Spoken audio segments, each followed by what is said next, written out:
Hello बच्चों। कैसे हो आप लोग। मैं अभिषेक कुमार एक बार फिर से आप सभी का स्टडी फंडा प्लेटफॉर्म पे स्वागत करता हूँ। आज के वीडियो में हम हाइड्रोस्फीयर चैप्टर का सेकंड पार्ट पढ़ेंगे। इसका फर्स्ट पार्ट हमने कल पढ़ लिया है। आज हम सेकंड पार्ट का लेक्चर देखेंगे। तो चलिए शुरू करें। चलो, सबसे पहले देख लेते हैं क्या क्या पढ़ना है हमें। आज हम जानेंगे कि वेव्स क्या होती है। ठीक है, वेव्स होता क्या है, वेव्स की क्या कैरेक्टरिस्टिक्स होती है, तो ये सब पढ़ेंगे। उसके बाद हम जानेंगे टाइड्स के बारे में। टाइड्स क्या है, कैसे फॉर्म होती है, कितने टाइप की होती हैं, कितने टाइप की टाइड्स होती हैं। फिर जानेंगे हम करंट्स के बारे में। ओशन करंट्स ये फ्लो कैसे होते हैं, कौन कौन से फोर्सेस पर डिपेंड डिपेंड करते हैं। और इन सब के बारे में सारी चीजें आज हम इस वाले वीडियो में देखने वाले हैं। इसके बाद लास्ट में हम पढ़ेंगे अबाउट ओशन करंट्स। हमें पता है कि हमारे अर्थ के सरफेस पे कई टाइप की ओशन करंट्स फ्लो होती हैं। तो कौन कौन सी ओशन करंट्स है, उनका नाम क्या है, उनकी प्रॉपर्टी क्या है, ये सब हम आज की वीडियो में देखने वाले हैं। तो चलें शुरू करें। चलो, सबसे पहले हम पढ़ते हैं वेव्स के बारे में। वेव्स क्या है। तो waves are formed by the energy passing through water. Wave को ही आपका पानी का ऐसे देखो। आज तक आपने जो भी पढ़ा होगा आपको लगा होगा ये जो पानी ऐसे आता है ये होता है वेव। नहीं बच्चों, वेव ये नहीं होता। Wave is an energy. ठीक है। और जो पार्टिकल्स होते हैं, वाटर पार्टिकल्स जो होता है, वो मूव नहीं करता। वो सर्कुलर डायरेक्शन में यहीं पर रहता है, इसी पोजीशन पर रहता है, ऐसे गोल गोल घूमता रहता है। और जबकि ये एनर्जी आगे ट्रांसफर करता है। ठीक है। Waves are found by the energy passing through water resulting it to move in a circular motion. जो रिजल्ट करता है वाटर पार्टिकल्स को सर्कुलर मोशन में मूव करने से। Water particles travel only in small circle as the wave passes. यहाँ पे अच्छा देखो, हमें लगता था कि जो वाटर है वो वाटर आगे की तरफ मूव करता है। नहीं, वाटर आगे की तरफ नहीं मूव करता है। यहाँ पे जो वाटर का पार्टिकल है ये यहीं पर रहेगा। ये अपने आगे वाले पार्टिकल को धक्का देगा, उसका आगे वाला उसको धक्का देगा, तो ऐसे वेव में एनर्जी ट्रैवल करती है। इसमें आपका वाटर मॉलिक्यूल्स, वाटर वेव में एनर्जी ट्रैवल होती है, वाटर पार्टिकल्स नहीं। ठीक है। तो ये डाउट जो आपके मन में था, या आज तक हमने जो भी पढ़ा है, वो यही था कि हमें लगता था कि पानी आ रहा है। पानी नहीं आ रहा है, पानी की एनर्जी आ रही है और पानी वहीं पर है। ठीक है। आपको जो लगता है कि ऐसे ये यहाँ पे ये जो पानी का ऐसे गुब्बार उठा है, ये पानी आगे जाएगा, नहीं, ये पानी ऐसे नीचे जाएगा। ये अपने आगे वाले जो भी इसका आगे जो वाटर पार्टिकल्स हैं उसको पुश करेगा, वो उसको। तो एक एनर्जी ट्रैवल करेगी एंड तक। वाटर पार्टिकल्स यहीं रहेगा। अच्छा, अब ये एनर्जी इनमें आती कैसे है। तो wind provides the energy to the waves. जितना तेज विंड ब्लो करेगा उतनी ज्यादा वेव्स आएंगी। ठीक है। Wind causes waves to travel in the ocean and the energy released by them on the coastline। Wind जो है वेव में वेव्स को, वाटर पार्टिकल्स को एनर्जी प्रोवाइड करता है। वो पार्टिकल यहाँ से सर्कुलर मोशन लेके आगे जाता है, अपने अगले वाले पार्टिकल को धक्का देता है, वो आगे जाता है, अगले वाले को धक्का देता है। इस हिसाब से अगर हम देखेंगे तो वेव जो वाटर पार्टिकल्स है ये तो यही गोल गोल घूम रहा है। एक एनर्जी आगे ट्रांसफर हो रही है। ये एनर्जी कैसे आती है, ये एनर्जी आती है थ्रू विंड। ये जो विंड होती है उससे ये एनर्जी आती है। विंड ये आगे ट्रैवल होता रहता है ऐसे। और ये जो एनर्जी है ये आपकी कोस्ट लाइन पर रिलीज होती है लास्ट में। ठीक है। The movement of surface water rarely affect the stagnant deep bottom water. और ये जो वेव है ये आपका सरफेस वाटर पे ही होता है। ये डीप में जो आपके डीप सी ओशन में जो वाटर है उसको ज्यादा इफेक्ट नहीं करता है। ये वेव आपके सरफेस पे ही ट्रैवल करता है। Deep sea ocean, deep waters को ये इफेक्ट नहीं करता है। As wave approaches coastline it slows down and due to friction it breaks on the ocean floor. जैसे ही वेव कोस्टलाइन की तरफ आती है तो स्लो डाउन हो जाती है और फ्रिक्शन की वजह से वहां पे टूट जाती है। ठीक है। ये है वेव। अब देखो, यहाँ पे आप इस वाले पार्टिकल को ध्यान से देखो। ये पार्टिकल सर्कुलर डायरेक्शन में ऐसे गोल गोल घूम रहा है। ठीक है। और यहाँ से एनर्जी आगे ट्रैवल कर रही है। ये पार्टिकल तो यहीं पे है, आप देखो ध्यान से इसको, ये यहीं पर है। ये अपने अगले वाले पार्टिकल को पुश कर रहा है, उसका अगला पार्टिकल उससे पुश कर रहा है। तो इस वजह से हम देखेंगे तो एक एनर्जी मूव कर रही है, लेकिन वाटर पार्टिकल्स यहीं पे गोल गोल घूम रहे हैं। ठीक है। आई होप आपको समझ आ गया होगा, और अगर समझ नहीं आया तो आप मुझसे कमेंट सेक्शन में पूछो, मैं अगला वीडियो जो बनाऊंगा उसमें पहले आपको ये कॉन्सेप्ट डिस्कस कर दूंगा। ठीक है, आगे बढ़ते हैं। अगला है, when the depth of water is less than half of the wavelength, wave breaks. अब ये वेवलेंथ क्या है ये मैं आपको बताऊंगा, बट अभी आप इस पॉइंट को याद कर लो कि जब वाटर का जो डेप्थ है it is half the wavelength of the wave, wave breaks. जब वाटर का ये जो ओशन वाटर है इसका जो डेप्थ है या आपके वेवलेंथ का आधे से कम होता है, तो वेव आपकी ब्रेक हो जाती है और पानी रिलीज हो जाता है। The largest wave are found in open oceans. सबसे बड़ी वेव्स हमें ओपन ओशन में मिलती है। Wave continue to grow larger as they absorb more energy from the wind. Obvious point है कि जितनी ज्यादा उसमें एनर्जी प्रोवाइड होगी उतना ज्यादा ये वेव बढ़ेगा, उतने उतना उतना ज्यादा वाटर बॉडी को ये डिस्प्लेस कर पाएगा यहाँ से। ठीक है, उतनी ज्यादा वाटर बॉडी आगे हो पाएंगी। The shape and the size of the wave reveal its origin. Wave की शेप और साइज उसकी ओरिजिन रिवील करती है। स्टीप वेव्स जो है ये आपका लोकल विंड से क्रिएट होता है और ये पास में ही क्रिएट होता है। और स्लो और स्टेडी वेव्स ये आपके बहुत दूर से आते हैं। ठीक है, and sometimes from different hemisphere. तो ये था अबाउट वेव। अब वेव की कैरेक्टरिस्टिक्स पढ़ते हैं कि वेव जो हमने पढ़ा, वेवलेंथ मैंने आपको बोला कि अभी आप याद कर लो, मैं बताऊंगा वो सब क्या है, वो यहाँ पे पढ़ना। सबसे पहले wave crest and trough. Suppose यहाँ पे ये आपकी एक वेव है। ठीक है, ये आपका मीन लाइन है, ये आपकी वेव है। ठीक है, ये जो टॉप मोस्ट पॉइंट है, highest point of the wave, it is known as crest. ये टॉप मोस्ट पॉइंट को हम क्रेस्ट कहते हैं। यहाँ पे ये जो बॉटम मोस्ट पॉइंट है इसे हम क्या कहेंगे, ट्रफ। ठीक है, एक वेव का top most point is known as crest, bottom most point is known as trough. Wave की हाइट क्या होती है, it is the perpendicular distance from the bottom of the trough to the top of the crest. Wave की height कितनी है, ये यहाँ crest trough से एकदम क्रस्ट के टॉप तक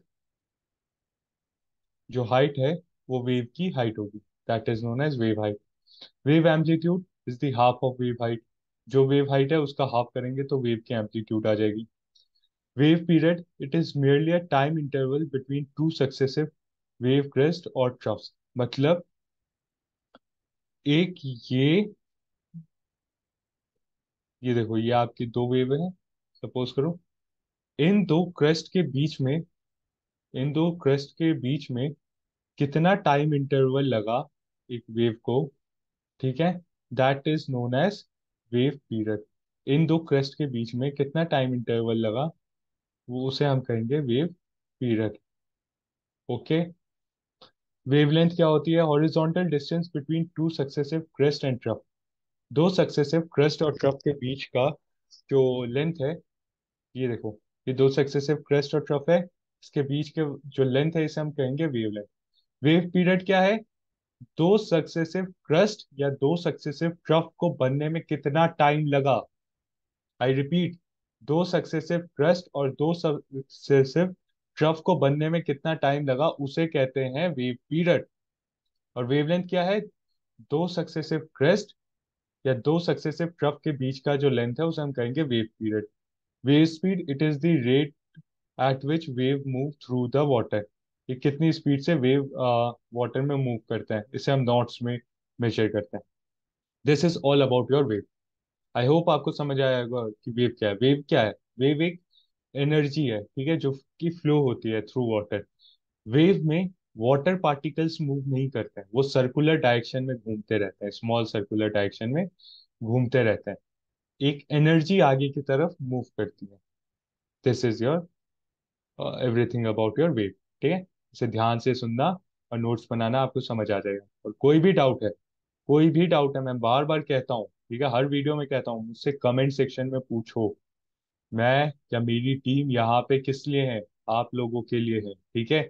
आप हमसे पूछो, सवाल पूछो, एक बार पूछो, दो बार पूछो, आप 100 बार पूछो, हम 100 बार बताएंगे, ठीक है।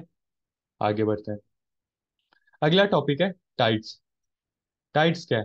Tide can be defined as alternative rise and fall of ocean water.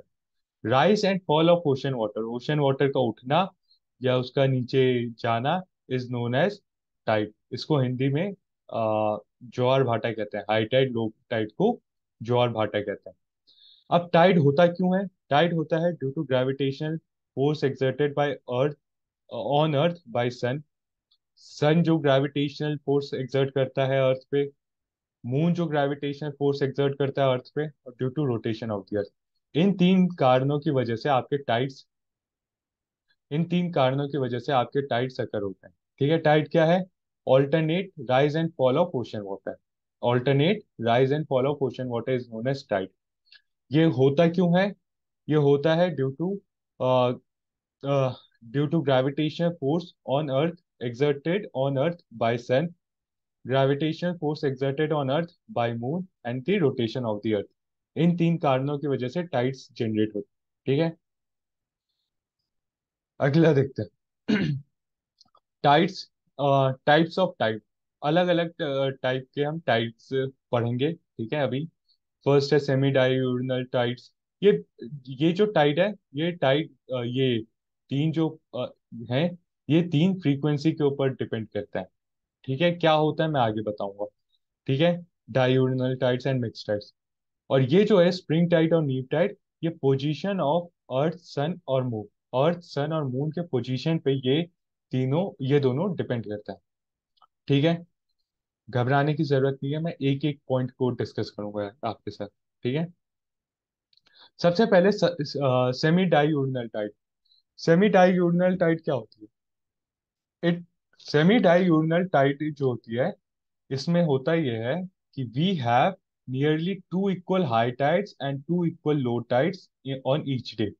जब हमारे पास दो हाई टाइड और दो low tide of same height के एक दिन में ऑब्जर्व होते हैं, तो उसे हम सेमी डायurnal टाइड कहते हैं।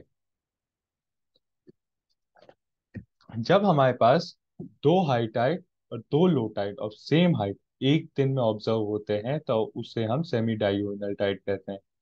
अब डायurnal टाइड क्या है? When we observe one high tide and one low tide every day, ठीक है। हम सिर्फ एक हाई टाइड और एक लो टाइड एवरी डे जब हम ऑब्जर्व करते हैं, तो हम उसे डायurnal टाइड कहते हैं। ये देखो, सेमी डायurnal टाइड, मेरे पास दो लो टाइड और दो हाई टाइड 24 घंटे के टाइम पीरियड में है। इस टाइप की टाइड को मैं सेमी डायurnal टाइड कहूंगा। और जब मेरे पास एक हाई टाइड और एक लो टाइड एक दिन में है, तो इस टाइप की टाइड को मैं डायurnal टाइड कहूंगा, ओके। आगे बढ़ते हैं। Mix Tide. मिक्स टाइड क्या होता है? When we have two unequal high and low tides. जब हमारे पास दो अनइक्वल हाई या लो टाइड होते हैं, तो उसे हम मिक्स्ड टाइड कहते हैं, ठीक है। The tidal cycle has both semi diurnal and diurnal oscillations। Mix tide क्या होता है? मिक्स टाइड होता है जब मेरे पास अनइक्वल हाई और अनइक्वल लो टाइड एक दिन में होते हैं, ठीक है। उस टाइप की टाइड को हम मिक्स टाइड कहते हैं, बस यही है, ठीक है। अब आगे देखते हैं अबाउट स्प्रिंग टाइड एंड नीप टाइड। देखो बच्चों, आपको लग रहा होगा कि मैं आपको डायरेक्टली रीड करवा के आगे बढ़ रहा हूँ, but trust me, trust me, in chapters में ये जो दो मैंने आपके साथ चैप्टर डिस्कस किया अबाउट हाइड्रोस्फीयर के, जो हमने दो लेक्चर डिस्कस किए, एक कल और एक आज, इन दो लेक्चर में ना ज्यादा समझाने वाली चीज नहीं है, ठीक है। इसमें ये फैक्ट्स बेस्ड चैप्टर है, ठीक है। इसमें फैक्ट है, इसे आपको याद करना ही होगा। मैंने आप लोगों से पूरी एनसीईआरटी क्लास 11th की एनसीईआरटी प्लस जी सी लियोंग प्लस इंटरनेट,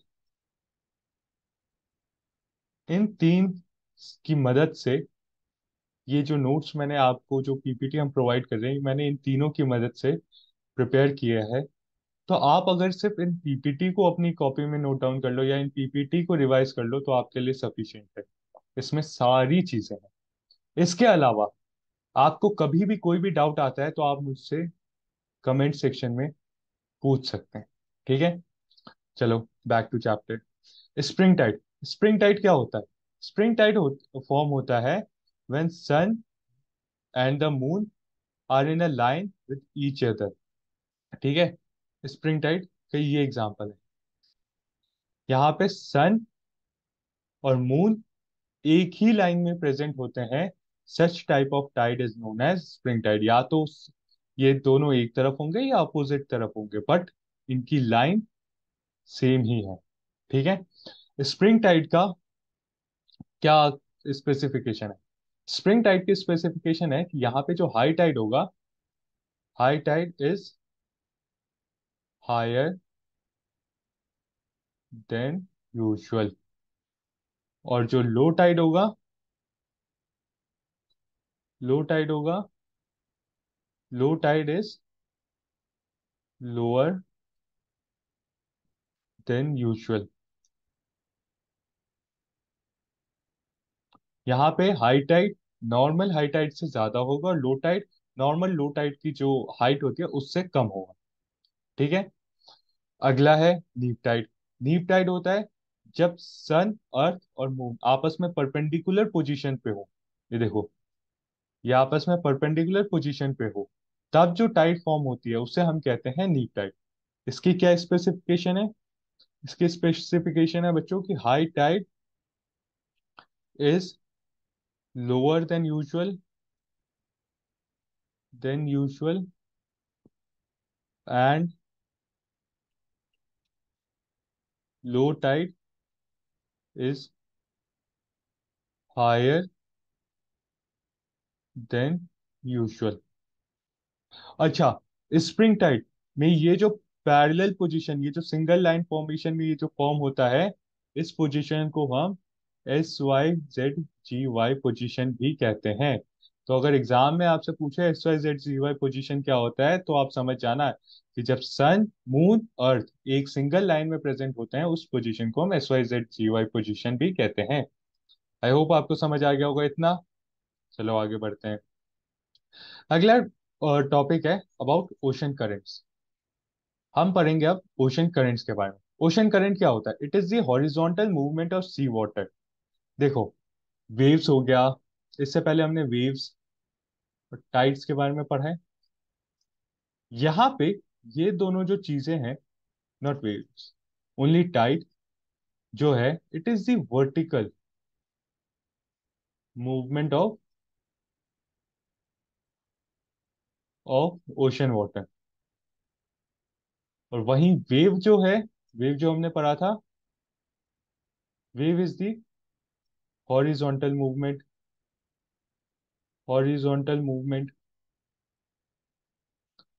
अब ocean current, ocean current is also horizontal movement of sea water. मतलब ये हॉरिजॉन्टली मूव करता है ऑल अक्रॉस द ग्लोब। ठीक है, ये करंट्स प्रोड्यूस क्यों होते हैं? Due to gravity, wind and water density. इन सब चीजों की वजह से हमारे ओशन में ओशन करंट्स प्रोड्यूस होते हैं। ओशन करंट जो है, it plays a important role in determining climate of the coastal region. कि कोस्टल रीजन का क्लाइमेट कैसा होगा, वो ओशन करंट डिटरमाइन करता है। कैसे? अगर मान लो कि यहाँ पे वार्म ओशन करंट फ्लो हो रहा है, यहाँ पे वार्म ओशन करंट फ्लो हो रहा है, तो यहाँ क्या है, जो कोस्टल क्लाइमेट होगा वो गर्म होगा। और वहीं पे यहाँ पे देखो तो यहाँ पे कोल्ड ओशन करंट फ्लो हो रहा है, तो यहाँ पे जो क्लाइमेट होगा वो ठंडा होगा। है ना, कोस्टल क्लाइमेट जो होगा वो ठंडा होगा। So this is how ocean current determine the climate of a coastal region.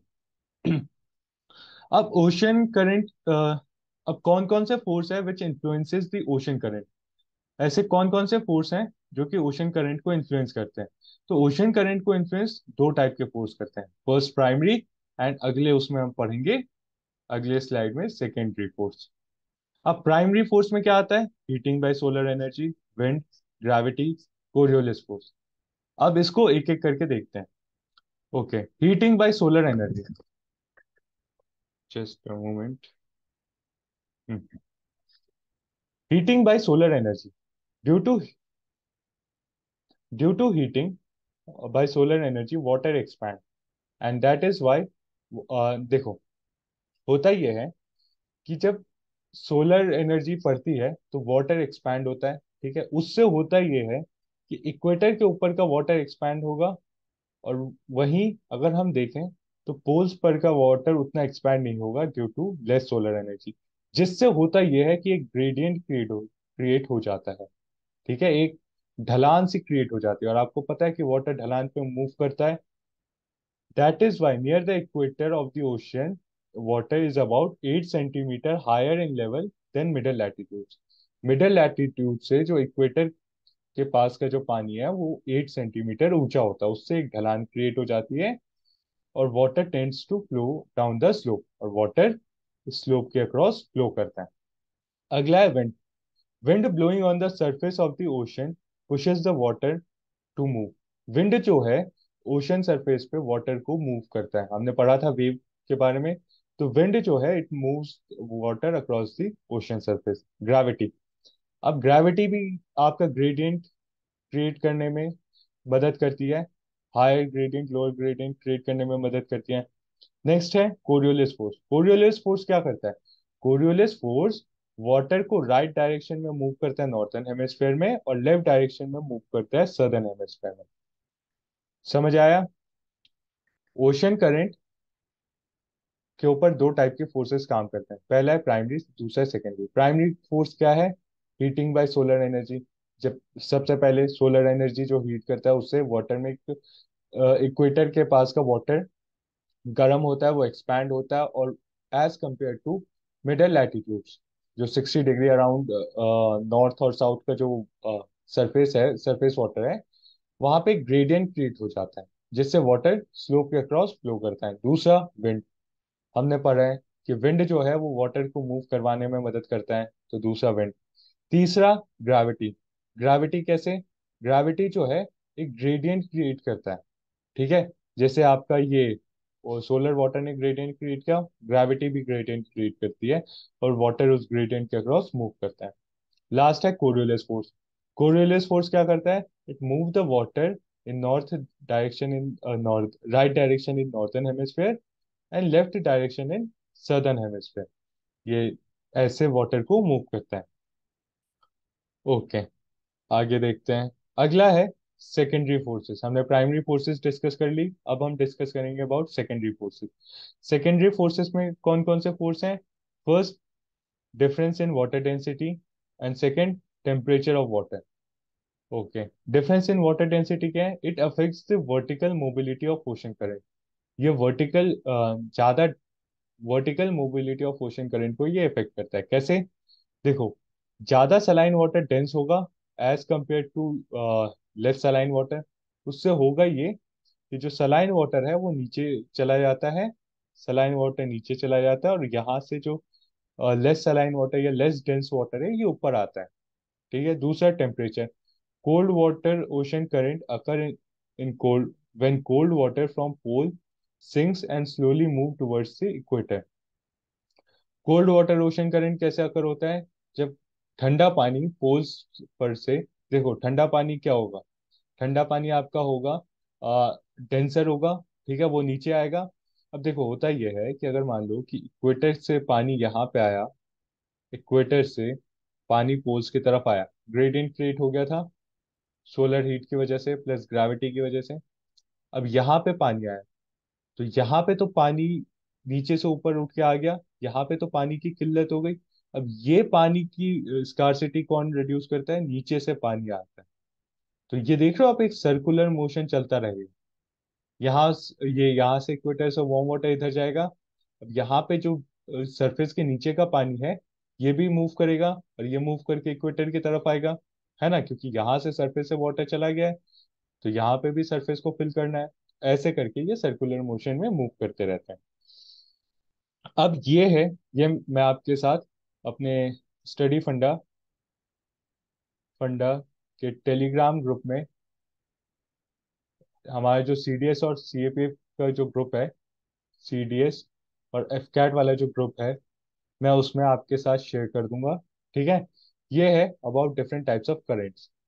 इसमें जो रेड कलर से जो मार्क्ड है, ये वार्म वाटर करंट है, और ब्लू से जो मार्क्ड है, ये कोल्ड वाटर करंट है।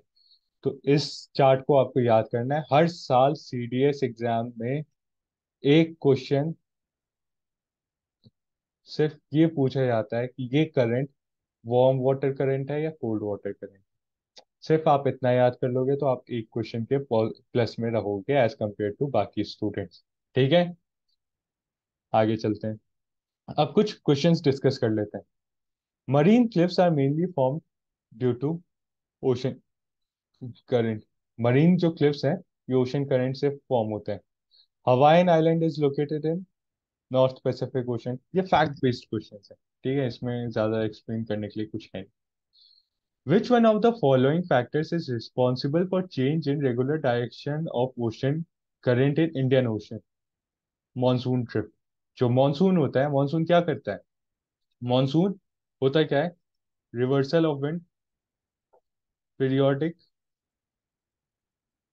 Periodic reversal of winds. इससे होता क्या है कि जो हमारा ओशन करंट है, उसके डायरेक्शन में भी चेंज आता है। ठीक है। वो भी अपो रिवर्स हो जाता है। अगला है, maximum thickness of sediments are found over continental shelves and continental slope. ये मैंने आपको पिछले स्लाइड में डिस्कस करवाया था। कॉन्टिनेंटल शेल्फ क्या होता है? कॉन्टिनेंटल शेल्फ होता है वो इलाका कॉन्टिनेंट का जो कि अब वाटर बॉडी के अंदर आ चुका है। तो ओशन उसके ऊपर आ चुका है। ये शैलोएस्ट पार्ट ऑफ द ओशन है। ठीक है। ये था कॉन्टिनेंटल शेल्फ, ये था स्लोप, अबाइसल प्लेन। यहाँ पे आपके ट्रेंचेस मिल जाते हैं, और ये अबाइसल प्लेन है। ठीक है। तो यहाँ पे जो आप होता है आपका, यहाँ पे शेल्फ पे और स्लोप पे, यहाँ पे आपका मैक्सिमम सेडिमेंट्स फॉर्म्ड होते हैं। उसी वजह से उसी वजह से इस इलाके में, शेल्फ और स्लोप में, आपके सबसे ज्यादा फॉसिल फ्यूल्स भी मिलते हैं। ठीक है। ये बात को ध्यान रखना। तो ये हो गया। अब अगला है the seaward extension. Just a the seaward extension of the continent from the shoreline to the continental edge is called, क्या होता है? शेल्फ।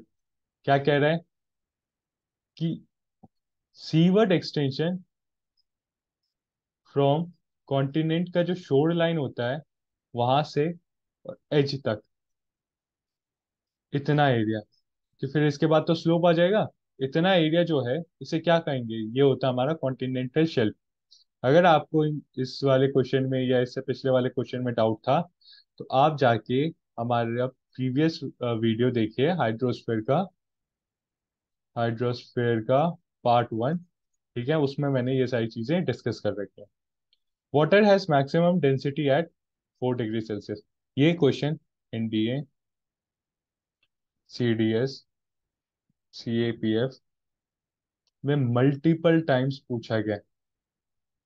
मल्टीपल टाइम्स पूछा गया। ठीक है। इस क्वेश्चन को याद कर लो, या जैसा भी हो याद कर लो कि वाटर की मैक्सिमम डेंसिटी 4 डिग्री सेल्सियस पे होती है। ठीक है। ये क्वेश्चन हर बहुत बार पूछा गया।